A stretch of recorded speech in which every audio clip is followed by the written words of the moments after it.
जय बाबा, मैं अनीता संजय राव एंडे, यवतमाल केंद्र से।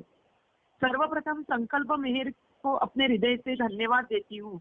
उन्होंने सेवकाई में प्रभुताई बाबा का ये संदेश अपने कार्य द्वारा हर एक प्रेमी तक पहुंचने का हृदय से प्रयत्न कर रहे हैं। हर प्रेमी के अनुभव हृदय स्पर्शी है। सबके अनुभव सुनकर हम मेहर बाबा के और निकट पहुंच रहे हैं। बाबा का हर कार्य करने में आनंद मिलता है, वह शब्दों में नहीं बांध सकते। हमको विरासत में ही मेहर बाबा मिले। हमारी पिताजी माताजी बाबा प्रेमी हैं। जन्म से ही हम मेहर बाबा को मानो तस्वीर द्वारे सौगात मिला है। 10-12 साल के उम्र में परिवार के साथ मेहराबाद जाते थे। हमारे आरवी में मेहर बाबा का एक छोटा सा केंद्र है। वहाँ सरमरकर काका, नाखले काका, उज्जैनकर काका, हमारे पिताजी ये सभी जाते थे। वहाँ भजन वार्ता ऐसे कार्यक्रम चलते थे। हम भी बाबा के कार्यक्रम में शामिल होते थे और हम अमर तिथि पर भी जाते थे। 25 फरवरी को बाबा का कार्यक्रम 3 दिन तक चलता था। यहाँ हम उसमें शामिल होते थे। हमारे फैमिली में और 2 मौसी लोग हैं जो वो भी बाबा प्रेमी हैं और उनकी सभी बेटियां बाबा प्रेमी हैं। हम सब जब एक साथ मिलते हैं तो सिर्फ बाबा की ही बातें होती है। फिर 18 साल के हुए तो हम सब वॉलेंटियर करके जाने लगे। मेहराबाद जाते थे। शादी होने तक हर साल जाते रहे। शादी होने के बाद हम पर बंधनें आ गई। ससुराल में मेहर बाबा का नाम लेना, बाबा की तस्वीर मुझे घर में रखना पसंद नहीं था। बाबा की तस्वीर अपने कपड़ों के अलमारी में रखते थे। बहुत बार बाबा की तस्वीर फोड़ दी गई है, फिर भी हम नई बना के लाते थे। फिर 4-5 सालों बाद बाबा की तस्वीर पूजा घर में रखने की अनुमति मिली, लेकिन फूल और हार नहीं चढ़ा सकते थे क्योंकि गजानन महाराज को चढ़ाना पड़ता था। क्योंकि हमारे ससुराल के लोग सब गजानन महाराज के भक्त थे। 2 बच्चे हैं, एक लड़का और एक लड़की। घर वालों में थोड़ा बदल हो गया है। मेहर बाबा को मानते नहीं है पर विरोध नहीं करते। हमारे जीवन में एक बहुत बड़ी दुखद घटना घड़ी। 2016 को हमारा बेटा 17 साल का था। वो 3 जनवरी 2016 को अपघात में उसकी मृत्यु हो गई।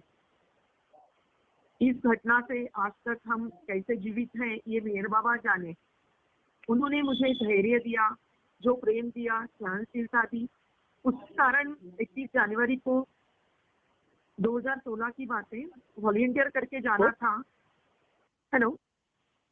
वॉलेंटियर करके जाना था।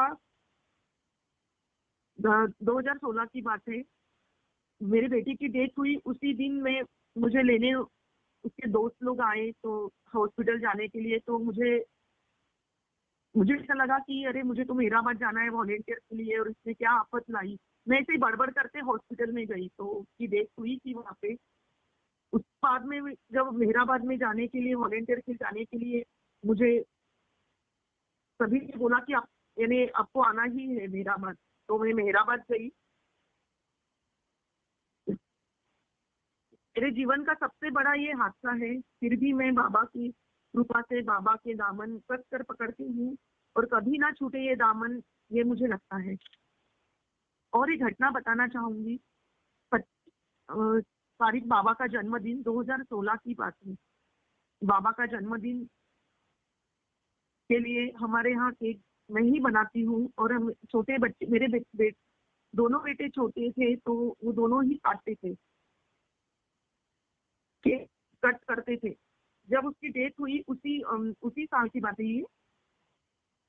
सुबह मैं 4 बजे केक लेकर जा रही थी। केक 4 या 5 लेयर का था और मेरे बेटे की जिस जगह डेथ हुई उसी रास्ते केंद्र जाना पड़ता था।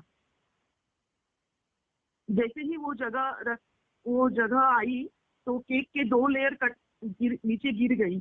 मेरे साथ में देशपांडे काका थे, उन्होंने अवतार मेहर बाबा की जय बोला और बोला कि वो केक आप उठा लो।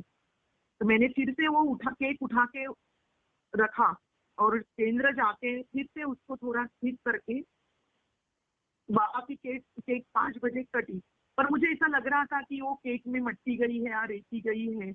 तो मुझे अच्छा नहीं लग रहा था। मैंने बाबा की केक कट होने के बाद में मैंने सब केक के पीस देख देख के किया कि मुझे कुछ नहीं हाथ में लगा कि या रेती लगी या कुछ भी नहीं लग रहा था, पर मुझे अच्छा नहीं लग रहा था। पर मैं घर चले आई, फिर आके सोई तो मुझे किसी ने ऐसा लगा कि मुझे कि कोई तो भी हिला रहा है, तो मैंने फिर से उठी और फिर से सेंटर आई। मुझे ऐसा लग रहा था कि सब लोग बोलेंगे कि ये केक में रेती है या मट्टी आई हुई है, आपने कैसे केक बनाया। पर मैं जब जैसे ही गेट में गई तो मुझे सबसे पहले कॉम्प्लीमेंट मिला कि ये केक बहुत ही अच्छा बना था। ऐसे करते करते मैं बाबा की तस्वीर तक पहुंची तो सभी ने मुझे बोला कि केक बहुत अच्छा बना है, आप इस बार बहुत अच्छा केक बनाया, सभी ने बोला। तभी मुझे लगा कि ये बाबा ने उसी के हाथ से केक कट कर ली थी पहले ही।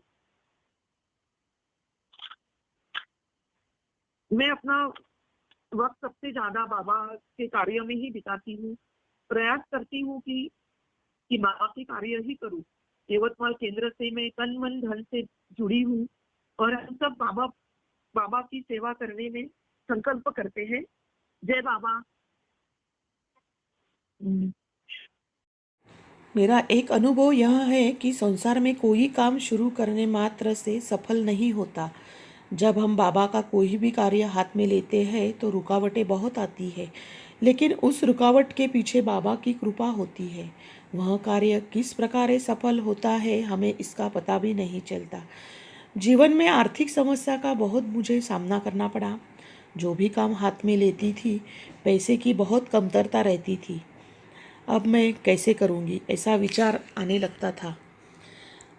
ये मेरा छोटा सा एक बिजनेस है और मैं एक प्रोफेसर भी हूँ, पर परमानेंट नहीं हूँ। केक बनाना, पर जब भी पैसे की के कारण परेशानी होती है तो बाबा न जाने कहाँ से कृपा करते हैं और मुझे कोई ना कोई मदद करते हैं। और मेहर बाबा मुझे मदद का हाथ बढ़ाते हैं। और अब मैं एक कोरोना की प्रतिकार शक्ति बढ़ाने की दवा बना रही हूँ। मेरे पास इतने पैसे नहीं थे, लेकिन डॉक्टर मेहर शोभा व्यास से जानकारी लेकर होम्योपैथिक दवा का काम शुरू किया। मेहर बाबा के कृपा से पैसे के रूप में वर्धा सेवाभावी संस्था, दौड़ काका, ममता ठाकरे, इन्होंने मुझे बहुत मदद की। आज मैं दवा का काम कर रही हूँ और लगातार लोगों तक पहुँच रही हूँ, और उसके साथ मेहर बाबा का भी नाम पहुँच रहा है। ये बाबा की कृपा के सिवा नहीं हो सकता। हमारी उपासना की सफलता इसी में है कि अन्य हमारे बारे में कुछ भी कहे या समझे, पर न जाने हम अपने हृदय से लगातार खींचे जा रहे हैं और बढ़ते रहने का अनुभव करते रहते हैं। मैं प्रभु द्वारा इस खेल की सार्थकता की मांग करती हूँ कि ये प्रवाह बढ़ता ही जाए। बाबा सेवा करते थे, उनकी सेवा देखकर जिनके हृदय पत्थर के हैं वो भी पिघल जाएंगे, और पत्थर भी बाबा के चरणों में सिर झुकाए बिना नहीं रह सकते। मेहर संकल्प मैं भी सेवा करने का संकल्प हृदय से करने का प्रयास कर रही हूँ। जय बाबा।